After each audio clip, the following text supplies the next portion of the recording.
Marine attack helicopter landed in downtown Cleveland today. These are among the first of 750 Marines who will be in the city with vehicles and various pieces of warfighting equipment for Marine Week Cleveland. The week-long visit is an annual event that showcases the Marine Corps in a different city each summer. The city needs something like this, really. It really does. I was a Marine for 6 years, and this is good to see. Good to see that people get out here and look at what these Marines do, day in and day out. Marine Week Cleveland is the fourth year the Marines have celebrated community, country, and Corps. This week is mainly bonding between the Marine Corps and the city of Cleveland. And so these are really important for the American public to get a good sense of the capabilities we have. 2 helicopters landed downtown and were parked in the shadows of the skyscrapers. The Marines were immediately welcomed by the lucky few who were here to see the arrivals. We actually live right over there. We up on our rooftop deck, and we saw the helicopters flying around, so we came down and checked it out. Yeah, I mean, they're just right above us. It's awesome. As more aircraft, equipment, and Marines arrive in Cleveland, scores of Marines will be made honored parts of various family photo albums throughout the city. From Cleveland, I'm Sergeant Todd Hunter.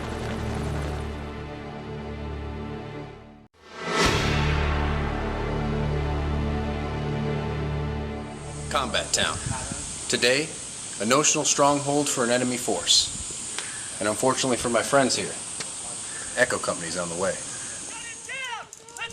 More than 60 Marines and sailors of the 31st Muse Battalion Landing Team assault a 6-structure urban facility defended by a small force of guerrilla fighters.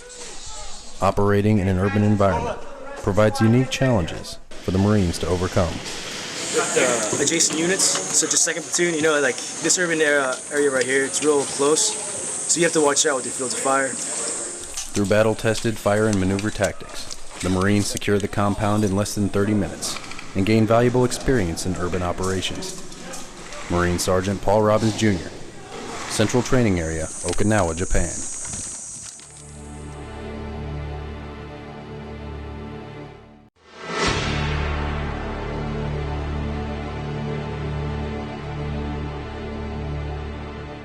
The Marines of Charlie Company, 1st Battalion, 8th Marine Regiment, recently finished a month-long operation clearing the Ghost Town Valley of insurgents.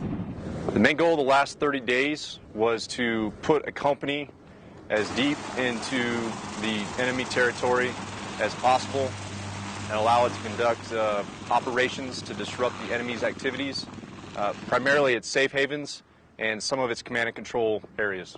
The Marines cleared different villages which lie in a remote area of Helmand Province. For most of the Marines, the hardest part of the operation was the first few days. Early on in the mission, the Marines found out just how much of a hold the insurgents used to have in the area.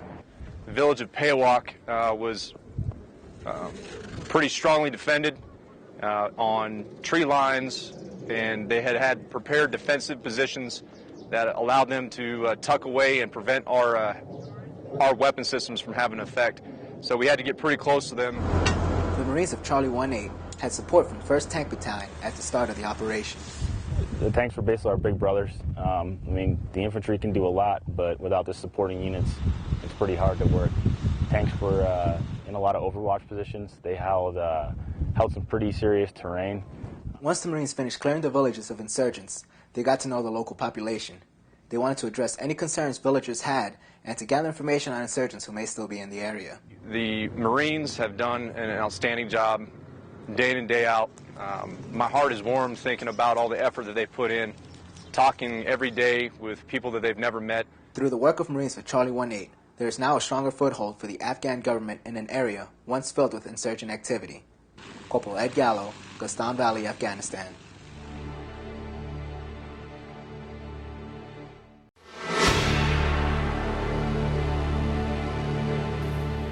Patrolling through thick green plants, over irrigation canals, and dry cracked earth, Marines supported the Afghan National Army during Operation High Noon 15. 190 ANA soldiers and 4 platoons of Marines with 2nd Battalion, 6th Marine Regiment established their presence in the insurgent hotspot of Treknawa, Afghanistan, not only clearing caches and improvised explosive devices. Copy. Be advised, we had a gunshot to our east. It was one. but engaging 10 insurgents and scaring away many more. The Marines and soldiers got to know the area and the villagers, letting them know that they have their support, while the children watched the unusual sight of newcomers to the area. The Marines carried out a support role while the ANA led the 4-day operation, from planning to execution. Captain Stephen Walker, an operations advisor with the embedded training team, says he was impressed with the ANA's ability to take the lead. Operationally, they're ready to fight. They're ready to go out there, and I say they do a pretty good job. As the Marine role in Afghanistan is lessened, the ANA will continue to lead operations, preparing to protect their country long after the Marines have left. From Washington, I'm Sergeant Jimmy Shea.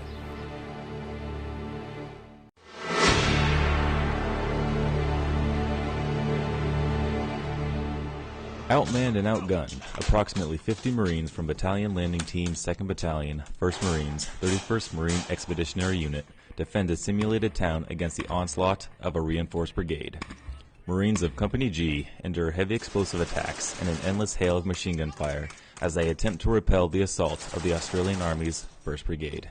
There's probably a good 40 dudes already disbanded. They're on the other side of the road. They haven't pushed across yet. But they're definitely coming in their forces. They're getting ready to have suppression from those buildings and push across. As night falls, the Marines ultimately succumb to the numerically superior force, but not before taking a devastating toll in time and personnel. For 16 hours of combat, the soldiers of the Australian 1st Brigade receive a lesson in the tenacity of the Marines. Corporal Jonathan Wright, Shoalwater Bay Training Area, Australia.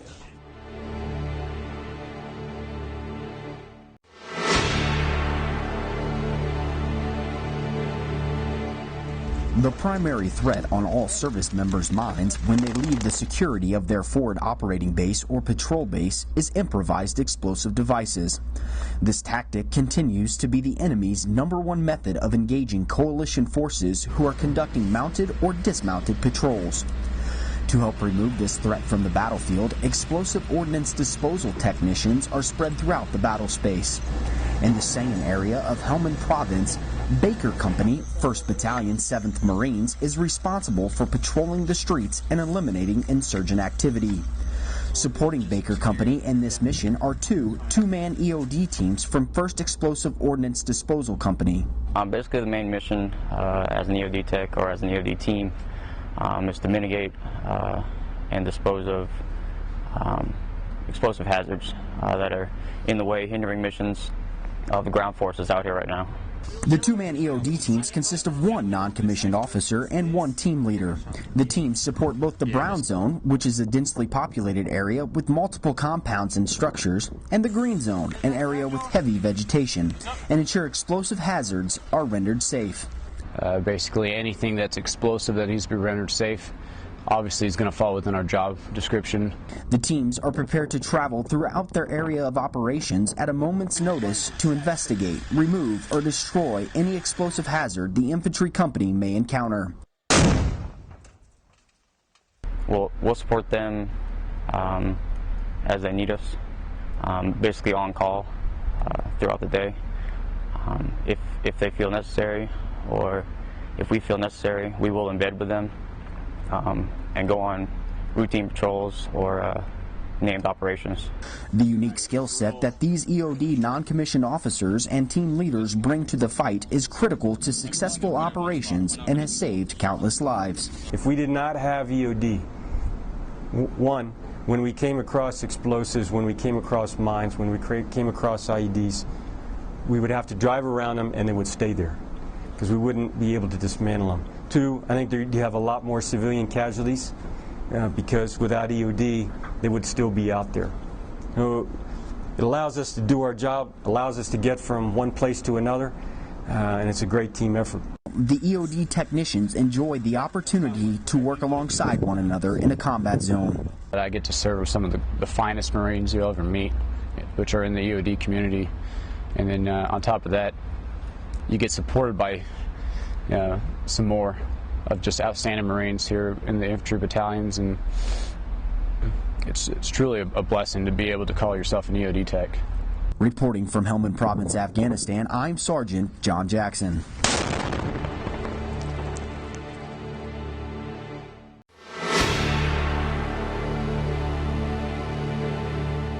Starting down the road to war, roughly 150 Marines and sailors of the 31st Marine Expeditionary Unit prepare for the multi-week engagement against a brigade of Australian soldiers during Exercise Hamel 2012.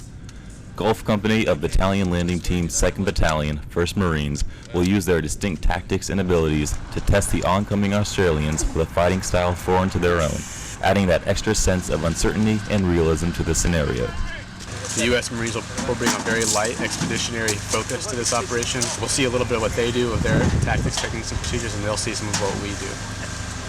The Marines will become familiar with the unique Australian environment as they conduct foot patrols and guerrilla-style engagements, all aimed at certifying 1st Brigade for operational deployment. Corporal Jonathan Wright, Shoalwater Bay, Australia.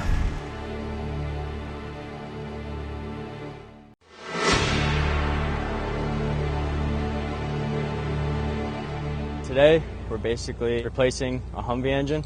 We just got done pulling out the old one and we're setting up the new one to be put into the Humvee. What happened with the engine is the injection pump went bad, and then there was a gear that wasn't catching, and that gear was bad. In result, the entire engine had to be replaced. In order to fix the engine, we take essential parts off the old one and put them on the new one so that way it can run. The capabilities of this shop set out here is pretty much everything that we can do back in Okinawa. In a regular shop, we can do out here with the tools that we brought out here with us. Most of the problems that we're experiencing out here have to do with the rain and the fact that everything is so wet and muddy. I would say in order to fix this engine, the total amount of men that's required would be about 3 to 4.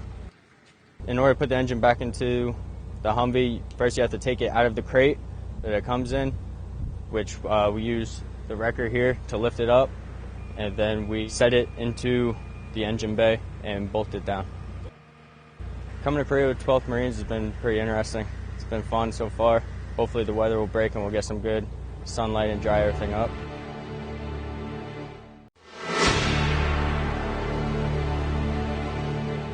A former Combat Center Marine, Sergeant Clifford Woldridge, received the nation's second highest decoration for valor, the Navy Cross. The Navy Cross is awarded to individuals who, while serving in any capacity with the Navy or Marine Corps, distinguished themselves by extraordinary heroism.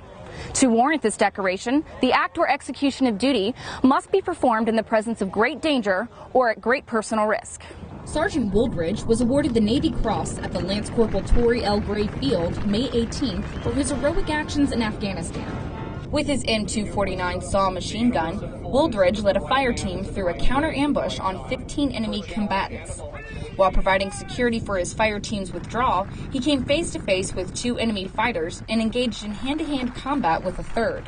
Saw his barrel come around the corner, so I grabbed it up and started beating him.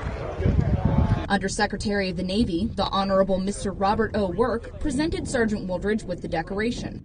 It's just an unbelievable act of courage and selflessness. And not only did he maneuver against an enemy and disperse them, saving the Marines and his squad, but he covered the withdrawal of his own fire team. Sergeant Woldridge says his actions would be impossible without his fellow Marines. It's always good to know that if you're going into a hot area, that somebody's got your back.